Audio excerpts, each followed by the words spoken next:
the 6th chapter of Deuteronomy.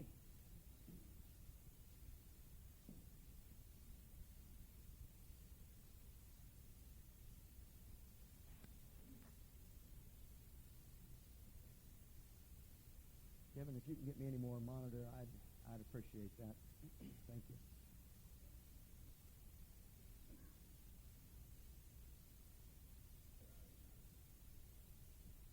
I want to try and continue to impress upon you why the family unit is so important to God and why it has become such an all-out attack point of the devil. I gathered a piece of statistical information this week,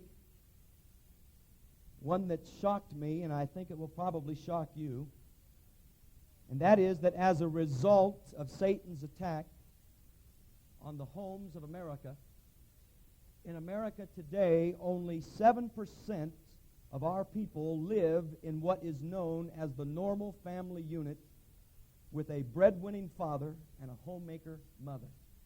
Only 7% of Americans live, and it was interesting, Friday night meeting with a group of our men, one of our men brought a very similar statistic. I think his number was a 6% figure that are fitting that role. We're living during a day when the all-out attack by Satan and his cohorts is centered on the home and on the family. And there's a reason for that, and I want to share with you that reason tonight. And I believe it begins in Deuteronomy chapter 6. Let's look at the divine plan. Verse 4 of Deuteronomy 6. Hear, O Israel, the Lord, our God, the Lord is one. When God originally called Israel as a people, He established that they would be a witness nation for Him. They were not to be a bucket into which God would drop all of His blessings, but they were rather to be a channel through which God could funnel His blessings and they could pass them on to the rest of the world. Israel was to pass on to the world the truth about God. And the basic standard message, the basic truth that God has in His heart that He wanted to pass on through Israel to the world was this 4th verse of Deuteronomy chapter 6. Let's go to the pulpit mic. Hear, O Israel, the Lord your God, the Lord is one. The Lord our God, the Lord is one. That's the great statement that God is one, and there is only one God. Verse 5 is the human response to that message. Love the Lord your God with all your heart, with all your soul, and with all your strength. The second thing was to be the human response, that God was one God and there was one Lord. And that was to be the message that Israel was to pass on to the rest of the world. And the key to doing that is indicated in verse 6. How is that to be done? These commandments, or the laws of God that I give to you today, are to be upon your hearts. Verse 7. Impress them upon your children. Impress them upon your children. Talk about them when you sit at home and when you walk along the road, when you lie down and when you get up. Tie them as a symbol on your hands and bind them on your foreheads. Write them on the door frames of your houses and on your gates. This is God's plan for passing on truth about Himself. It is to go from parent to child, from parent to child, to the next generation, the next, and the next. God's words are to be flowing out of our mouths to our children. We're to impress them upon our children, talk about them when we're sitting down, talk about them when we're walking down the road, talk about them when we're lying down and when we are standing up. We're even to demonstrate them through the clothes that we wear. We are to talk about them, and He says, even write them on the door frames of your house. In other words, have God's law plastered all over your house. It was God's plan that His message be passed on from generation to generation. Israel was the initial recipient of the message that the Lord is one God, and of that human response that is proper to God, that you are to love Him with all your soul, with all your heart, with all your mind, and with all of your strength. Your children are to see the law of God all over your house. They are to see it symbolized in what you wear. They're to hear it coming out of your mouth continually. The law of God was to be passed from generation to generation so that godliness and righteousness could move from one generation to the next generation. How is truth supposed to be given from one generation to another? By the parents to the children, and then by those children to their children, and those children to their children. Now mark this, as sure as God has a plan, the devil's got a plan. And he wants to upset that program. And Satan's plan will be to destroy the righteous seed, to destroy the family by disrupting it, to get kids out of the family, and to get parents arguing and fighting, and so that the home becomes a chaotic place. Divorces, adultery, separation, fornication, whatever else he can do to fracture the family so it cannot do what God intends for the family to do. God intends for the family to be the basic unit for the transmission of truth and godliness. And if the family isn't getting it done, church, it's not going to be done. God has a plan. And as sure as He has a plan, the devil has a plan. And he wants to fracture those families by bringing all of his injurious ideas and concepts and philosophies. The sad part is that many Christian families have been the victim of the same kinds of fractures. Fathers are being attacked. And in many places, Christian men have abandoned their God-given role of leadership in the home, of godly leadership in the home. It's interesting reading some of the secular research that is being done on American home and family life. Interestingly enough, they are recognizing the problem exactly like we within the church are recognizing the problem. There is basically very little difference in the recognition of the problem. The vast difference comes from suggesting the solutions to the problem. Let me give you an example. A leading secular psychiatrist from the Menninger Society, the Menninger Clinic, Harold Voth, has written a provocative book called The Castrated Family. And in it, he presents this thesis as a secular psychiatrist, that if the husband, the father, is not the head of the family, there will be nothing but chaos. Now, isn't that profound? I mean, that poor man probably had to go to an extended education for literally years, and then be given a government grant to do some research. And he comes up with this profound statement that unless the man is the head of the home, the house is going to be chaotic. You can take a sixth grader that's been listening to Pastor Ellsworth preach, and he can tell you that much. He says further that the father, this is a secular psychiatrist now, the father is responsible for structure and form and for the establishing of the family standards, the family character, the direction of the family, and the strength of the family. And if he doesn't do that, it castrates the family. We know that fathers are being attacked. They're being attacked when they're diverted from their wives and children to fulfill their own desires, to be the macho man and to be self-satisfied. They lose their concentration on loving their family, providing for their family and caring for their families, and offering them strength and stability, character and leadership, solid teaching in the things of God. The sad thing is that so many Christian fathers have become preoccupied with the television set, their businesses, and making money and gathering material things and lust for other women, that often they tend to overthrow the God-ordained priorities for the godly man. Not only are husbands and fathers being attacked, but wives are being attacked as well. Mothers are being forced. Mothers are being pushed. They're being intimidated out of the God-established roles for women. They're being pushed, forced. into the job market until today, almost one half of the workforce in America is female gender. Friends, this is so simple and so simplistic, but I've got an answer for a lot of the problems in America, and that is to send all of the women home from the workplace, put them back in the homes with their children and their families where God ordained it to be. And not only would you solve a lot of problems within the family, you'd solve the unemployment problem in America as well. All of the men could go back to work. Now, come on, help me out. I thought this was a Christian group here tonight.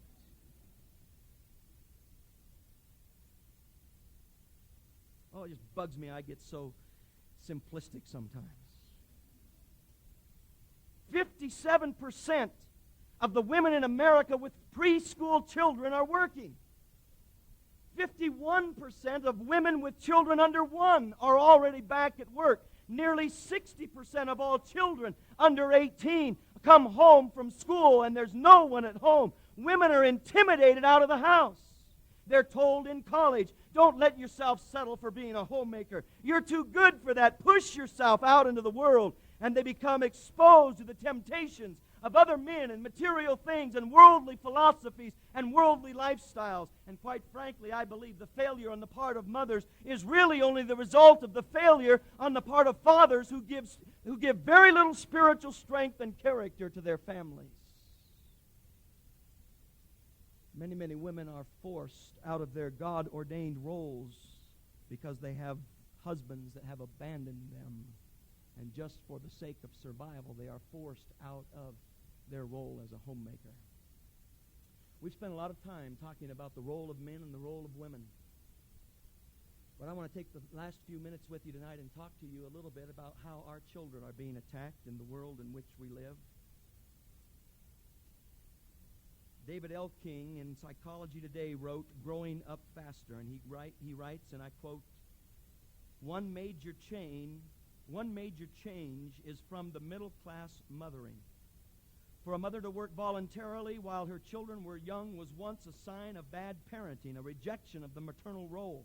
But today, going to work and placing a child with a child caretaker or to the daycare center is an accepted practice. For many children, that means coming home to empty houses after school and tending to their own meals, their own clothing, and their own hygiene. And that means locking the doors on school holidays and having the children sit in front of the television set all day long. By the way, have you ever really thought about what your kids are watching on television? Have you ever really thought about what you're watching on television from time to time? Let me give you some information.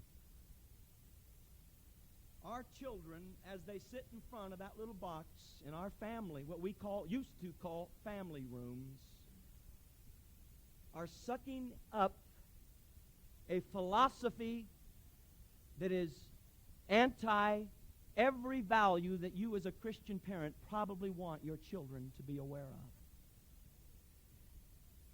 Dr. Walter Menninger, a psychiatrist connected, these aren't even Christian people. This is what the world is saying.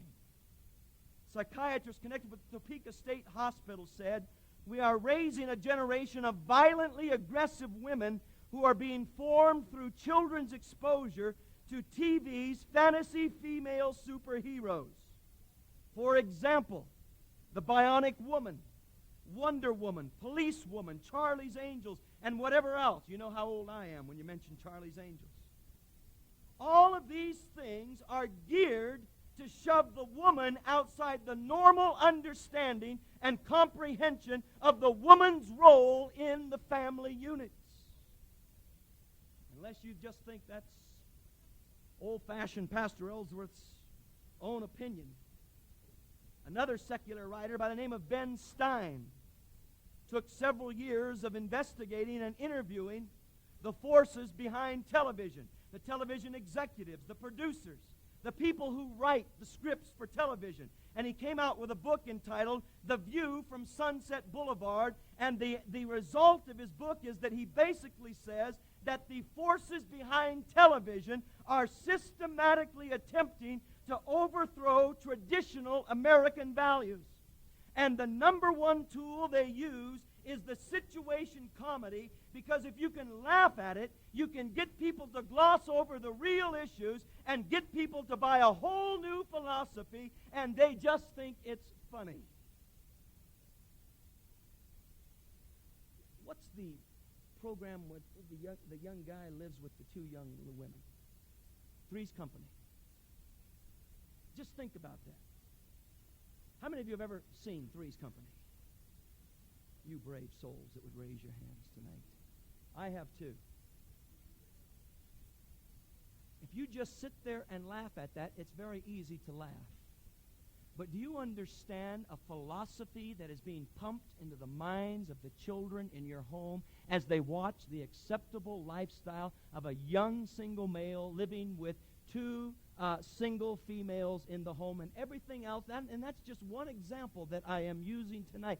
Even the secular world recognizes the power of the television in the homes of Americans, and they understand that the forces behind the television industry have set themselves on a course of changing the basic philosophical beliefs in the basic values of home, of God, of government, and the family units in America. And all the while, we're just sitting and laughing as it's all fading into oblivion. And I just simply want to say tonight, Christian parents, it's time that we begin to stand up for Jesus in our homes. And I just want to encourage you tonight that you censor. You need to be censoring what your kids are sitting there and they're watching on their television sets.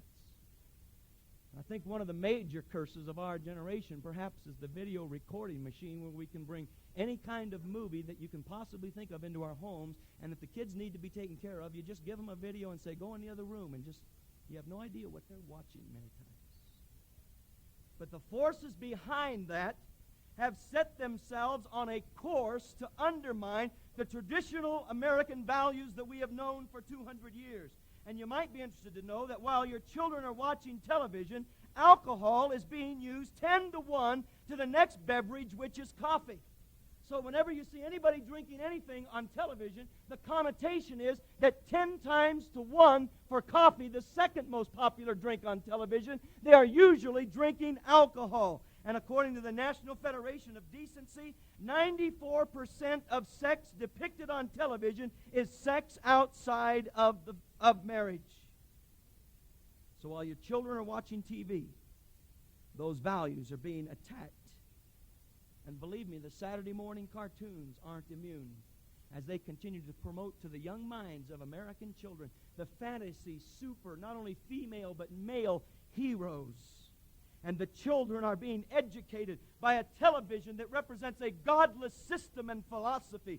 We take good care of our kids in America, health-wise. We take good care of their bodies. My goodness, if a kid can make it past pregnancy, if he can get out of the mother's womb and not be aborted nowadays. And by the way, we have aborted nearly 18 million children since 1973. That's 3 times as many as Hitler ever killed. And church, if we can just get past abortion, we'll take care of them physically, and the chances are that that child is going to be healthy and to grow into adulthood. But while we take care of them physically, we have forgotten about them emotionally and spiritually.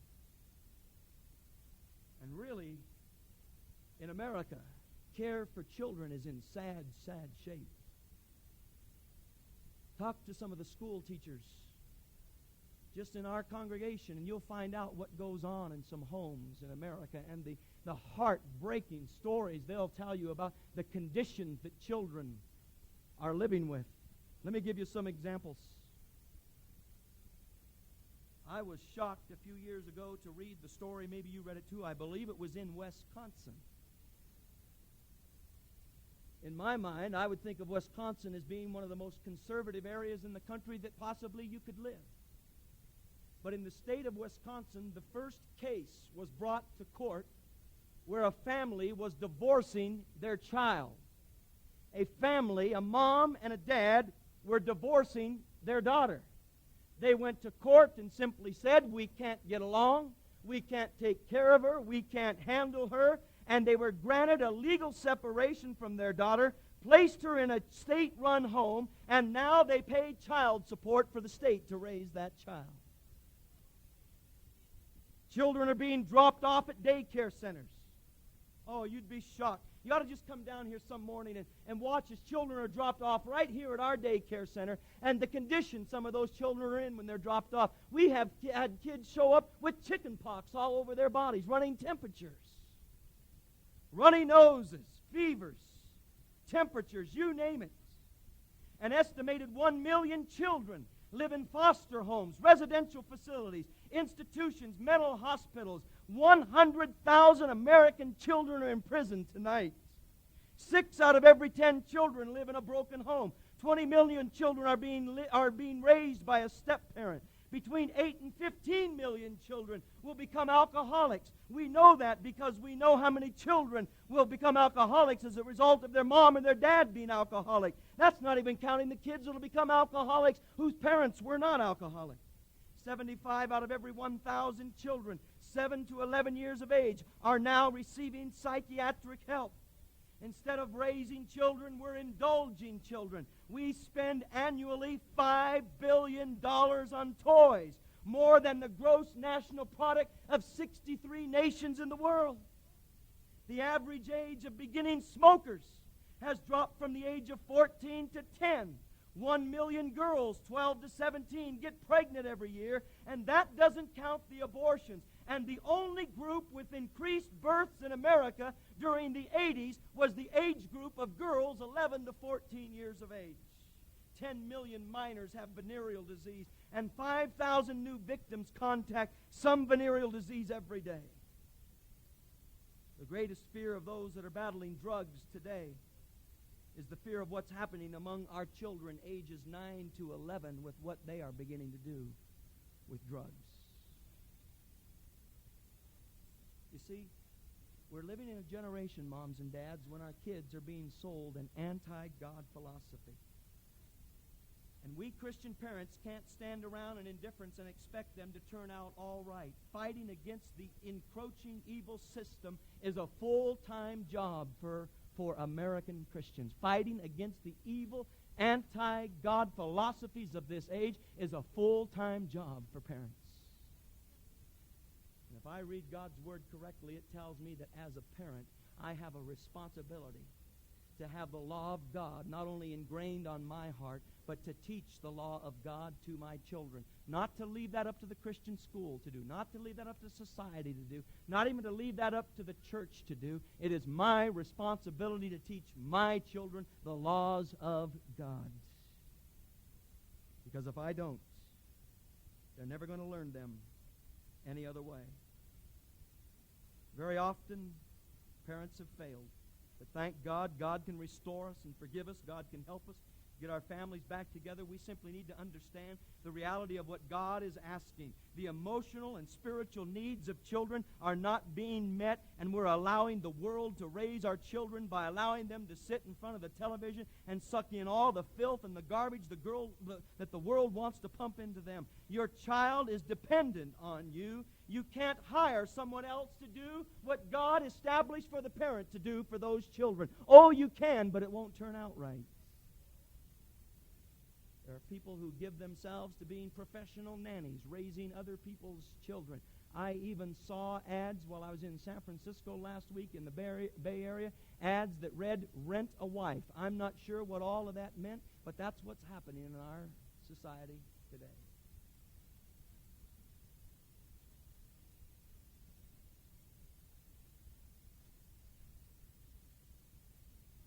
Parents, I think we need to hear a message. And it's simply this. If you're gone all the time, whether it's to work or just busyness and activity, if you're not around talking to your kids, and for whatever reason you're always gone from them, if you don't talk to them, you're going to lose them. If you don't talk to them, you're going to lose them. And I think the saddest fact in life can be that what starts out with being the greatest joy in life can often end up being the biggest heartache in life. But it really doesn't have to be that way for the Christian family. What we really need to do is cut ourselves loose from this world system and begin to function within our family units according to the godly standard and God's system. And that is, dads, and that is, moms, that it is our responsibility to teach our children the godly principles of this book. I wouldn't leave that up to a Sunday school teacher. And I thank the Sunday school teachers for the support that they give my family and I, and my wife and I, in our home. But I wouldn't leave the basic training of godliness and righteousness up to the church, friend. I see that as a responsibility, a God-given responsibility placed on my shoulders and on my wife's shoulders, that we are to train up our children in the way that they should go.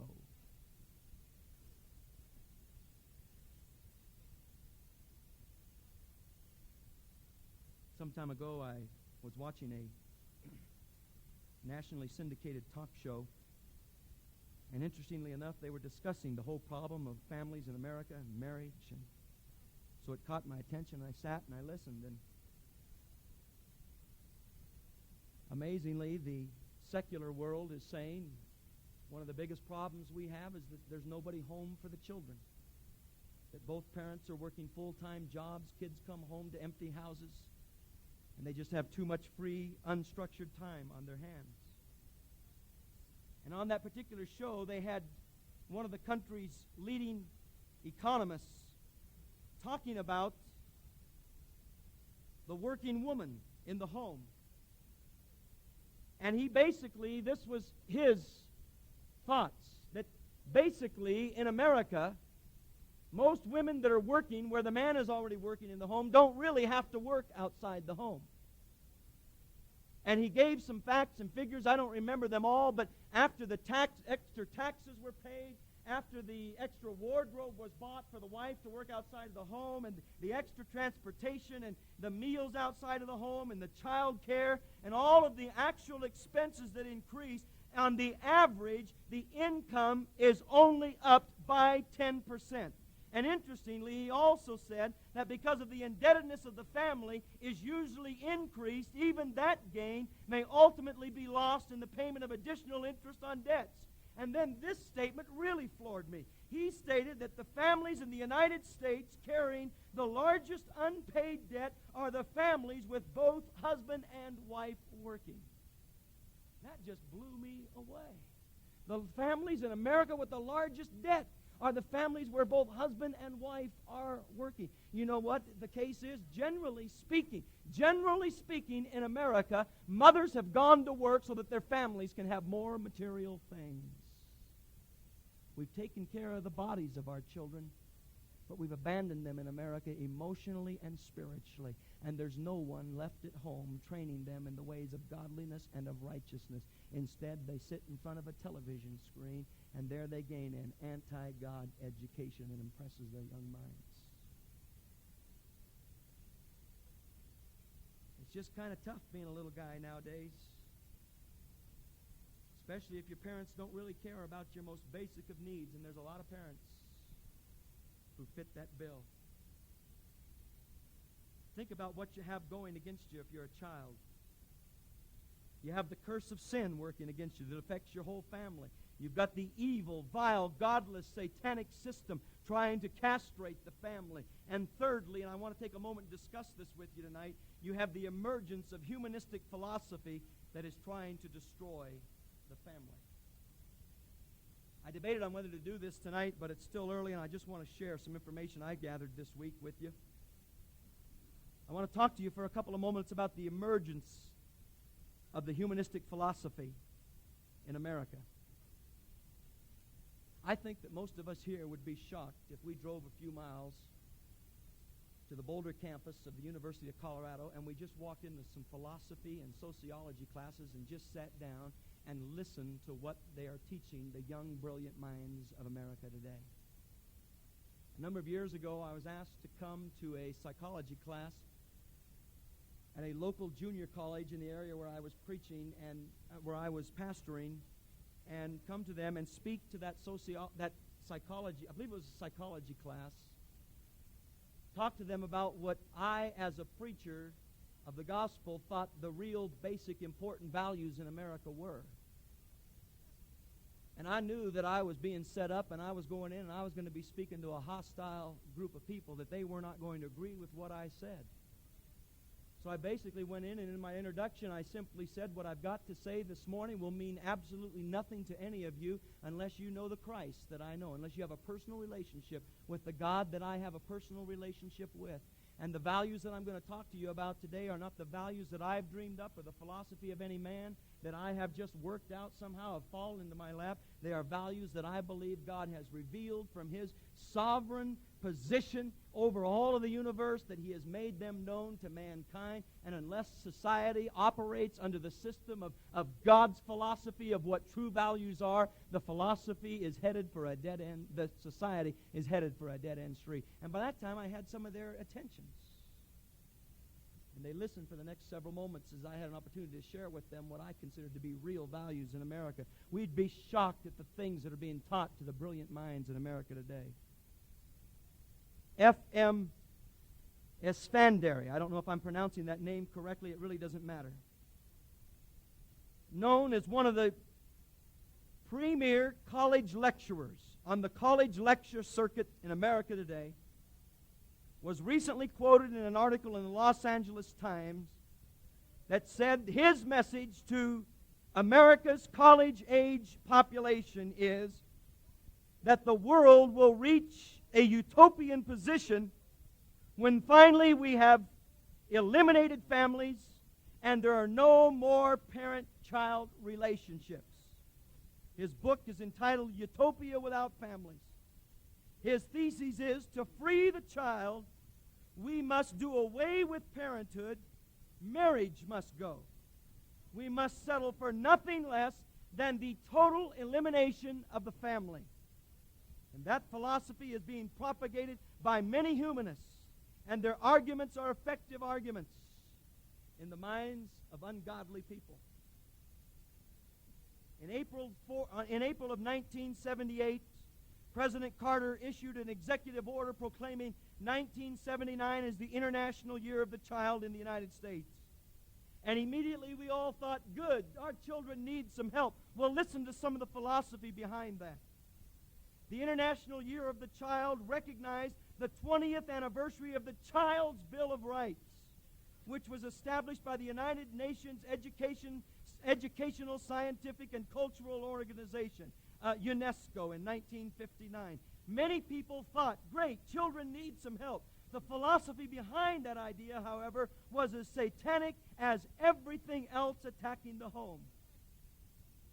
The International Year of the Child was inseparably linked to the International Women's Year and to the International Women's Decade.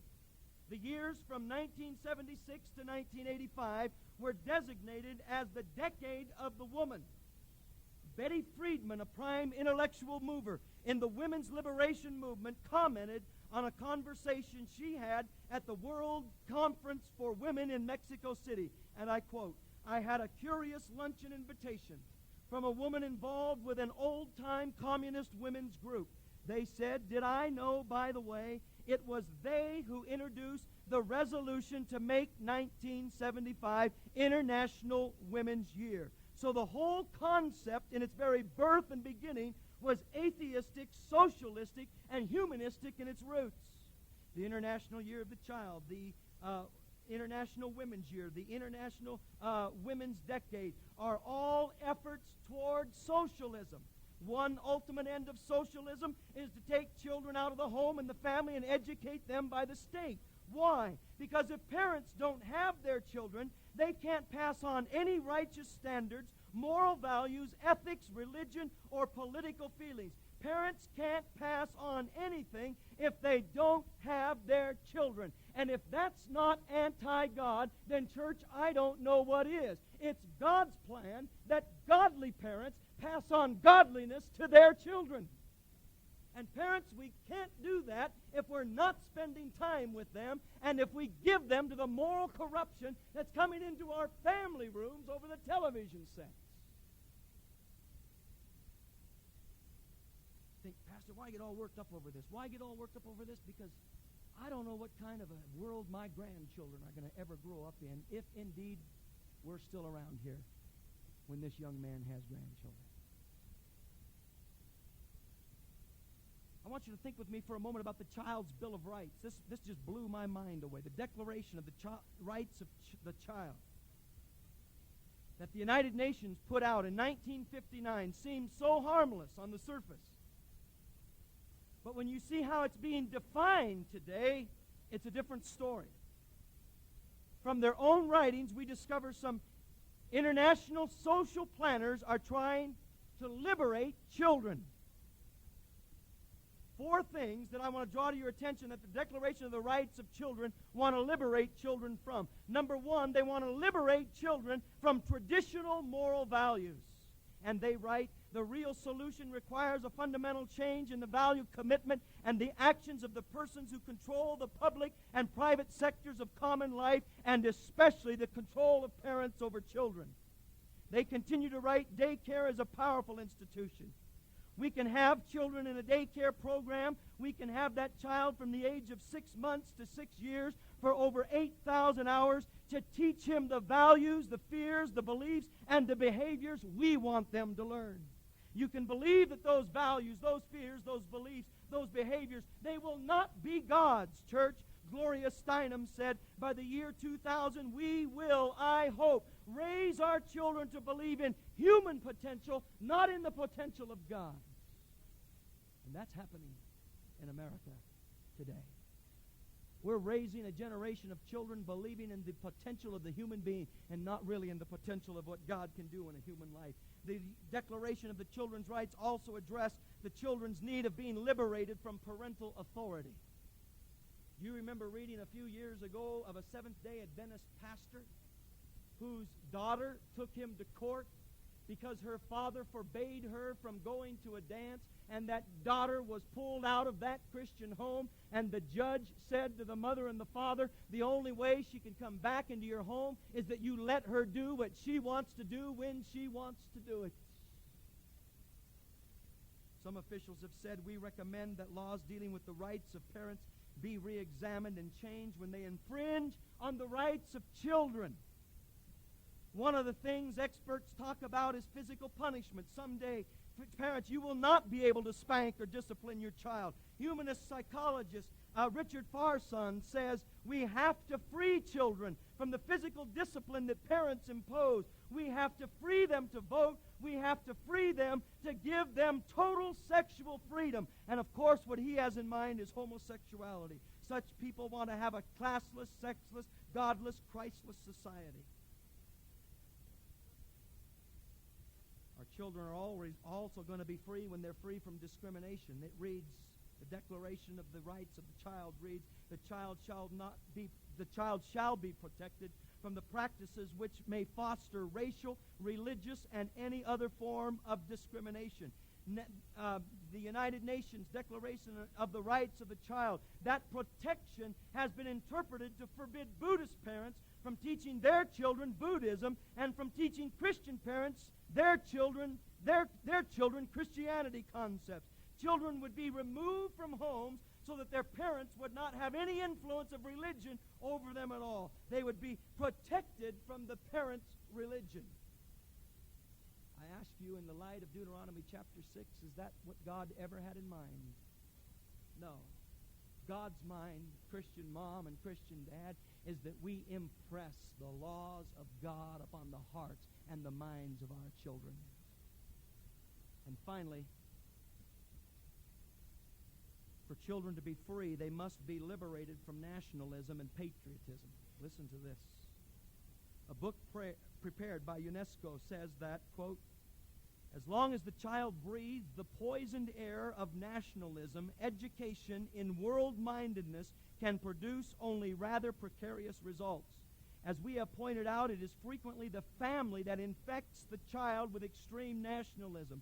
The school should therefore use the means described earlier to combat family attitudes that favor traditional nationalism. In other words, humanistic thinking proposes preventing your child from loving his country. They say we need to cut children loose from past political conditions, past moral traditions, past values, and past religion. Parents, what I'm saying to you tonight is it's tough growing up in this world today as a little guy, and our little guys need godly moms and dads in the home, teaching them, impressing upon them the laws of God.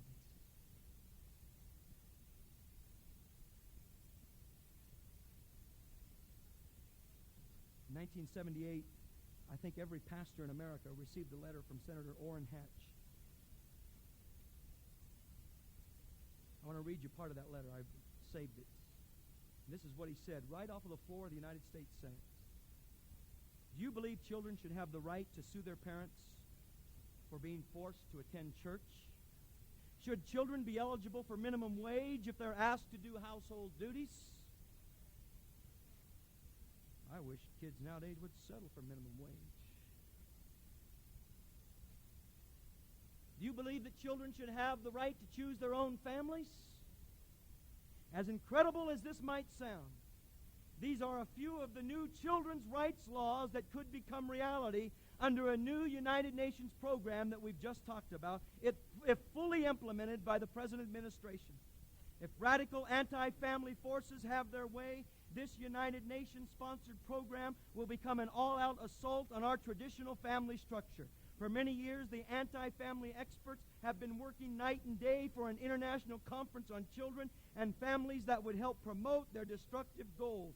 Here are their goals: abortion on demand, government-supervised family planning, legalization of homosexual marriage, equal rights for children, government takeover of all responsibilities concerning children. This letter was written 11 years ago, and many of the things that Orrin Hatch said almost sound incomprehensible 11 years ago are the accepted standard in America today. He continues, and now the stage has been set. 1979 has been named the International Year of the Child by the United Nations. President Carter has announced the formation of a U.S. Commission on the International Year of the Child. This plan is to fill our media with anti-family propaganda, hoping to pull the wool over our eyes to make you and I believe that their radical changes would be for the good of American families and thus destroy the traditional family structure as we know it. It's getting tougher and tougher and tougher to live like a Christian in this world. And it's tough for the little guys of our world. Moms and dads, I just have really one thing to say to you tonight. And that is, above every other responsibility we have, we godly parents have the responsibility of impressing this law upon the hearts of our children.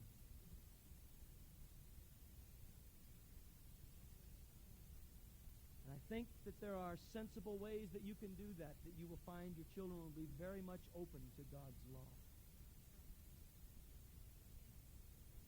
We have tried to make it a practice in our home, especially after a certain age with our children, not to hide the pain and the grief and the suffering, the struggles that human beings have in this world. But as our children become aware of that pain and that grief and that evil,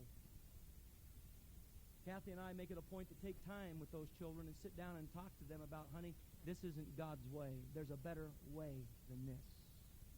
And here's what the Word of God has to say about that lifestyle that many of your other friends are just accepting as a permissible, acceptable lifestyle. I thank God for this book out of which I preach, because right here it tells me how I can counter this humanistic movement in America today. Everything you need to know on how to raise a child, you can find it right here. And you might ask, how could a book 2,000 years old have anything to say today? The Bible may have been written 2,000 years ago, but it's alive today because times haven't changed, men's hearts haven't changed, and certainly God hasn't changed. And he says to say today the absolute same thing he said to Israel 4,000 years ago, and that it is my